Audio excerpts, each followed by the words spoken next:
We're going to continue reading from God by Deepak ChopRA. The section on St. Paul, I am the light of the world.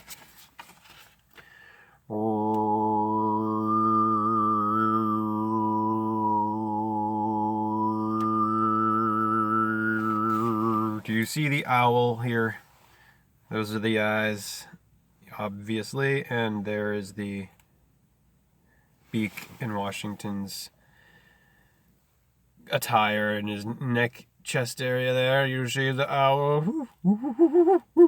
Yep, the owl of L. What the hell? Plato's cave. Petrodollars. Apparently the time for the rule of the dollar as the global reserve currency of the Federal Reserve is in its final days, and they're going to bring on they're going to do a currency, what's the term they use? Reset. And that would mean the end of the US, or as we know it, as the global power. This is why the United States is the number one, is such a big power, because at the barrel of a gun, it's been forcing all the other nations to accept this as the global reserve currency, the petrodollar. All oil has to be traded in dollars. The deal that was made with the Saudis by Nixon after he took the nation off the gold standard of the yellow brick road. Money. Cash rules everything around me. CREAM. Money changes everything. You think we know what we're doing? We don't know a thing.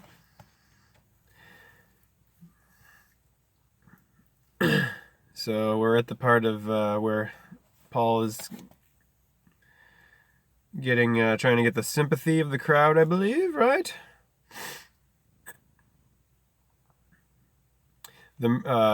So that's it, Paul shouted back. So that's it, Paul shouted back. The Lord calls me, but you have the right to sit over him.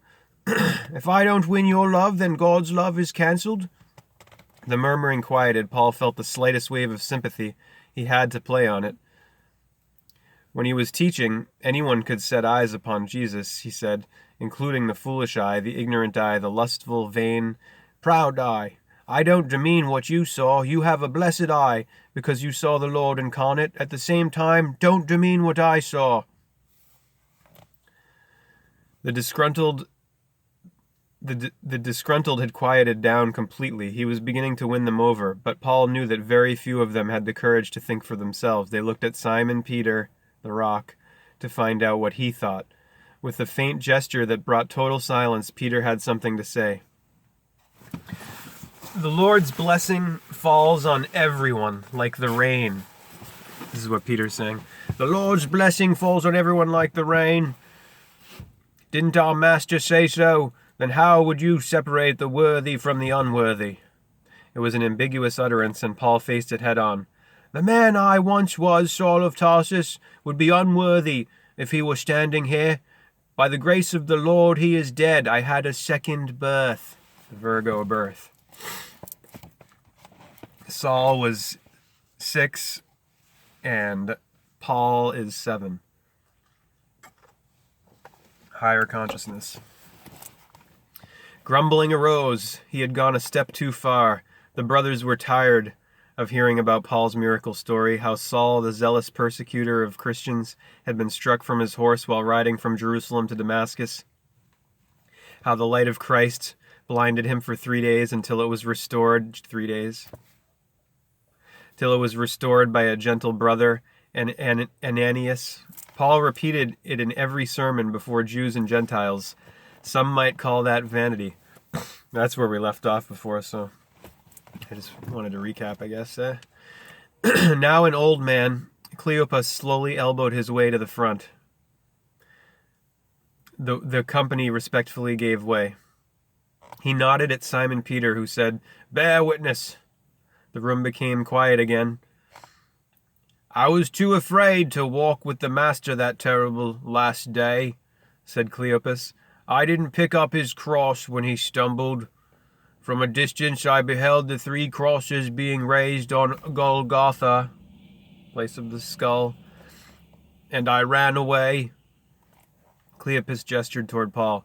Is not my unbelief greater than his? Someone vigorously shouted, No! Cleopas ignored him. Our brother Paul preaches that even the worst may be saved through faith. He is stronger than me in that too. Let me tell you why. The old man unfolded a story. He and another disciple were walking away from Jerusalem after the Romans executed Jesus. It was better to leave the city quickly for their own safety. The Pharisees might convince Pilate to crucify Jesus' disciples next. On the road, Cleopas said little, lost in his guilty thoughts, until his companion began to weep. He rejected Cleopas's attempts to comfort him. We'll never see him again. Our devotion was a waste, the companion cried. We followed a false Messiah, don't you see that? His companion's rashness upset Cleopas, who was naturally gentle. But he had to speak out now. I've seen him heal the sick with my own eyes, so have you. And what of the 3 women and the angels? 3 women of Galilee, including Mary Magdalene, had followed Jesus and his disciples as they wandered.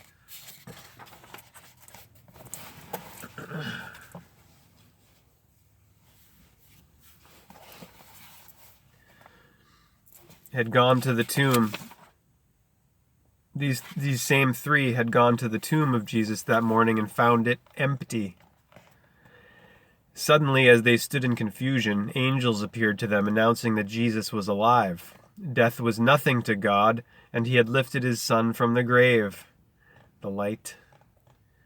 When the women ran back to the disciples with the news, an uproar occurred. One faction rejoiced while the other angrily denounced the thieves who had stolen Jesus' body during the night.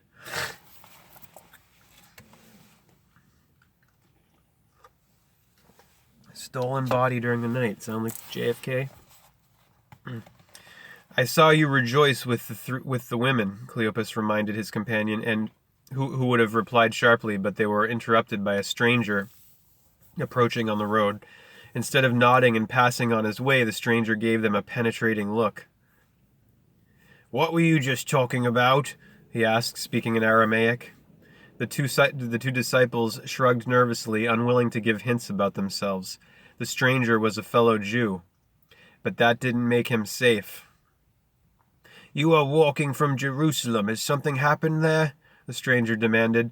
He never took his eyes off Cleopas, who felt his heart burning with grief. You don't know? The city has erupted, the companion told the stranger, and he recounted Jesus' trial and his betrayal by the priests of the temple. So the Jews are squabbling over the Messiah again, said the stranger. Of course, what else? Messiah fever ends with sticks and stones, the stranger mused.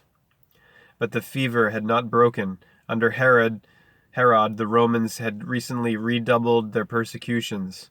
More than ever, the Jews needed a mighty leader to drive the invaders from the Holy Land. You are a Jew, said Cleopas, overcoming his wariness. You must feel the same need as we do. So the Messiah will come when our people are most in need? The stranger asked. Then why hasn't he? We're desperate enough. We thought he did come, the companion replied in dejection. Did he harm you? I don't see weapons unless you are hiding them under your cloaks, the stranger remarked. Jesus was a man of peace, Cleopas interjected. Then you must expect 2 messiahs, one to defeat Caesar, the other to calm the waters. The stranger's talk was challenging, and the three became absorbed. He took them back to Moses and visited everything that Scripture said about the Messiah, that he would be persecuted and misunderstood, that the learned would not understand, but only the simple of heart.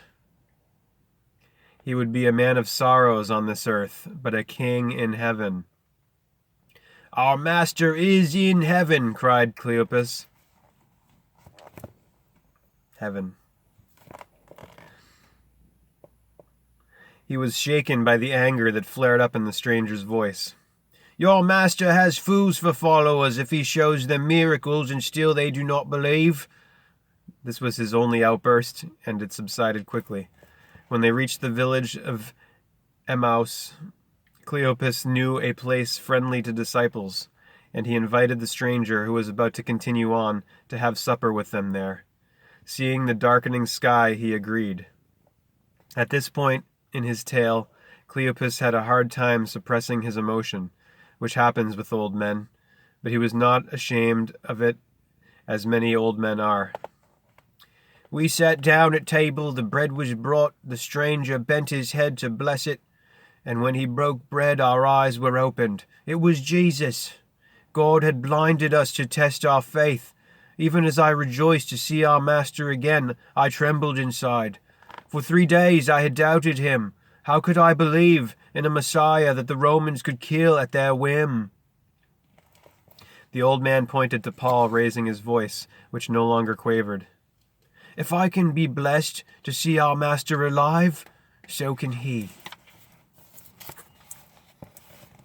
It was a stunning moment, and Paul had to force himself not to follow it up with more rhetoric. He embraced Cleopas and waited while he slowly hobbled back to his seat. Did Peter, leaning back in his rough wooden chair, betray suspicion in his eyes or approval? Paul, who had to read men well in order to survive, didn't care. He showed a careless disregard as he looked away. The Spirit had anointed him. It didn't matter a straw what Peter, the great Simon Peter, the Rock, thought about it. If Jesus wasn't a king of this world, didn't it follow that his true disciples were not of this world either? The atmosphere had relaxed by now. From his throne, Peter nodded without comment. He would relent that far, at least. If winning were enough, this was the end of it. But who said that winning was enough for Paul? To the crowd, he said, "I sense that you have given me your approval, but not everyone with his full heart. I don't care, because I love you all fiercely, as souls baptized in the name of the Holy Spirit. I see you as ghosts compared to unbelievers. Your flesh is a mirage. You are really the light of God. I say this to you, and I would say the same to Caesar before he killed me, or to the next Gentile as he is about to spit on me." Paul intended these words to create a stir, and they did. Jerusalem buzzed like a hornet's nest all week. Jerusalem was happy to see his back as Paul went on the road. Let him go and be as reckless as he wanted, people said. The Lord would protect him, or not. The miracles never ceased. Paul converted the masses one person at a time. Many were so fervent in their belief that they witnessed the risen Christ with their own eyes. Rome became nervous. These Christians believed in the impossible, and yet the impossible kept spreading without check, infecting one town after another. Local officials kept reassuring Rome that everything was under control. In fact, they could hardly tell Jews from Christians. Why even bother? Both had grandiose fantasies about a Messiah who would overthrow Caesar. The only difference was that the Christians had had their Messiah, and now he was dead. When miracles are abroad, people want more, and this left room for magicians. Paul was set against their kind, magus or sorcerer. Whatever title they fancied, they were blasphemers and sons of the devil. But it wasn't yet the Lord's will for Paul to fight them. He bided his time, converting 2 thieves in one jail. Sometime later, when he had returned a 3rd time to the faithful in Antioch, God's hand moved over Paul. He was guided to Cyprus. The sea looked dark as he made the passage over.